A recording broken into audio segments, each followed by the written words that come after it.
mayroong pinapatakbo sa dagat na binabaril. Tama ba ako? Opo. Tapos one time pa, pinakitaan ako ng barel na ang dami nilang barel.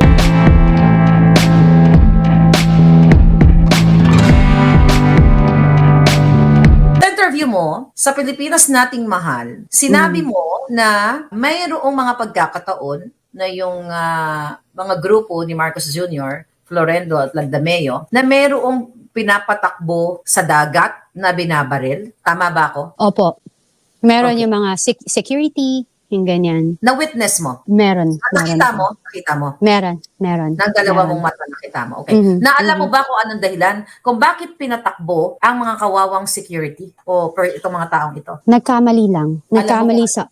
hindi ko alam kung ano yung reason. Basta't nagkamali lang. Marami akong time na na-witness na how they dinedemoralize yung mga empleyado, sasampalin, susuntukin. Marami ako. Ganyan na ako. May mga na-witness akong ganyan. So, Are we talking the Lagdameos and the Florendo? opo. So are we Opo. talking the no less than the assistant Opo. the staff to the Opo. president?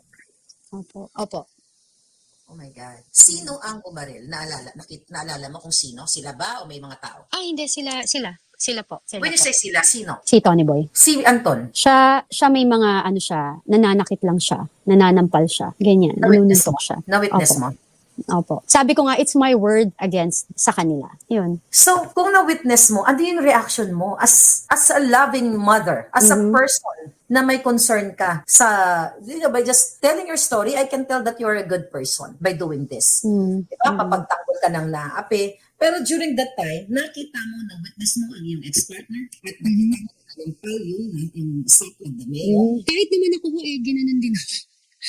So, basically, Abuse ka physically. Opo. May time pa nga na nung may pinagtatanggol lang ako.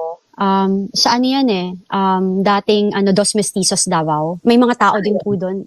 Sinuntok niya ako, tapos bigla ako nag-collapse. Bumagsak ako, tumama yung ulo ko somewhere. Tapos almost 5 minutes daw akong hindi nagigising. Sinuntok ka ng ex-partner mo? Opo. So, yung mga time na yon. So, parang nag-collapse ako. From then, ayoko na. Tapos Anong kasi year bago yan? na. Kasi hindi ko siya kilala eh. Hindi ko po siya kilala eh. Ay, Nakatandaan mo? ano yun? 2012. Bago pa lang kayo. Bago pa Opo, lang. 2011 po kasi naging kami. Okay. So, 2012 po rin. Yan. Okay. So, kasi hindi ko siya, hindi ko siya kilala talaga. Kung Ano sino yung first siya. pagkatao niya? Hindi ko kilala. Kasi nung na-meet ko po siya, bagong opera siya sa lungs. Sa tanggalan na ho yan ng lungs, may emphysema ho yan. So, before ko siya na-meet, may sakit na siya. Tapos kinikwenta niya, may stent siya sa heart. Alam mo yun, kaya nga nung nagsama kami, nakita ko meron siyang CPAP. I don't know those machine yet, di ba? Yeah. Sabi ko, bakit ka may oxygen? Ba't ka ganyan? Ayoko ng ganyan. Mamamatay ka na ba? Alam mo yung gano'n, syempre. Di ba parang, hindi ako nag-ano dito. Hindi ako nag-sign up na baka biglang may mangyari sa'yo, tapos kasalanan ko. You know what I mean? Yun. Miss Cathy, balikan ko lang yung tungkol sa may binaril. Sabi mo noon sa interview mo, hindi naman pinatamaan, pinaispantahan lang ang term doon eh. Opo, Parang pinatakutan. pinatakbo. So hindi naman natamaan o baptisman lang yung taong yun, yung guard na yun. Well, sa akin isa lang kasi yun. Hindi ko alam yung Isa iba. lang yung nakita mo. Hindi mo Isa nakita lang ang po. iba.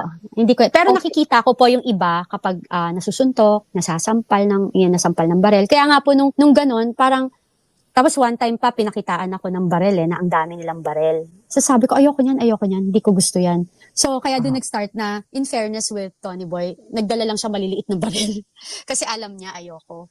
Alam mo yung ganon. So, tapos sabi ko, ayokong nananakit ka, ayoko ng ganyan, or else hindi yan ako. Kasi nga, rin ako, yun nga, abuse po rin kasi ako. 'Di ba nasasaktan din ako before. So, yun. So, Miss Cathy, saang lugar nangyari yung pagpapatakbo sa guard at pinaispantahan ng barel? Sa Pearl Farm po. Pearl Farm. Kanila po kasi yun. Okay. Yeah, I think, I Opo. know that. Sa kanila yun. Opo. Sino-sino yung mga taong nandun during that time, maliban sa'yo? Security niya rin. Wala namang iba eh. prominent personality. Opo. Siyempre kapag gagawin niyo yun, walang tao. Siyempre sila lang, 'di ba? So kami, actually, nung nalaman ko, nasa room ako eh. Tapos lumabas ako kasi inawat ko siya. Huwag mong gawin 'yan. Kasi lasing, alam mo 'yun, and Polvoron everything. during that day. Opo. Very kasi mainitin ng ulo. And by history and like even in Davao and all the people who knows them, kilala silang ganun. Kilala po talaga sila.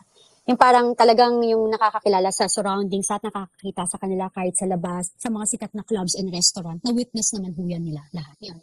Doon sa interview mo ulit, kaya sa Malay, Mm. sabi mo pa na si Lagdameo ay, yun na nga, pwedeng magpalabas. Tama ba yung pagkaintindi ko? Correct mo ako kung mali. Apa, apa. Na may mga pagkakataon na kapag sila ay may gustong harasin o kalaban na tao, nagpapalabas ng mga preso sa Davao Penal Colony. Possible po kasi po narinig ko yun sa kanila eh. When they were talking about it.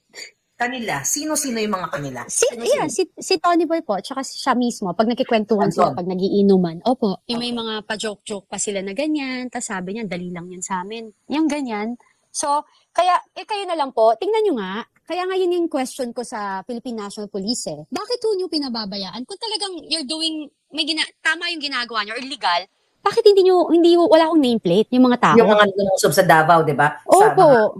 Members Opo, 'di ba dapat po 'yon? Alam mo 'yun, human rights violation 'yan kasi nakakatakot ho 'yan. 'Di ba? Parang bakit ho inaalaw nyo tapos hindi nyo kine-question ng PNP, hindi na kine-question 'yan. Bakit walang pangalan, 'di ba? Dapat ho kasuhan 'yan eh, 'di ba? Maling-mali ho 'yan. Kahit sino pa ho tanungin nyo, maling-mali ho yung nangyayaring 'yan. Kaya alam ko na kaya naawa po ako sa PNP kasi nagagamit sila na mga pulis kami, ganito kami, wow. Alam nyo po, kawawa po yung mga kapulisan nagagamit. Dapat po yung mga kapulisan sa Davao, paglaban nyo po kayo. Paglaban nyo po yung pangalan ninyo. Kasi nagagamit po kayo talaga. And yung mga yan, wala akong pakialam yan masira yung iba. Basta gawa nila yung gusto nila. Ano nga, addictus benedictus na pag-iisip. Yung parang makuha lang yung gusto nila. They don't care. Miss Cathy, sa revelasyon mo, actually nakakapanghina bilang isang Pilipino.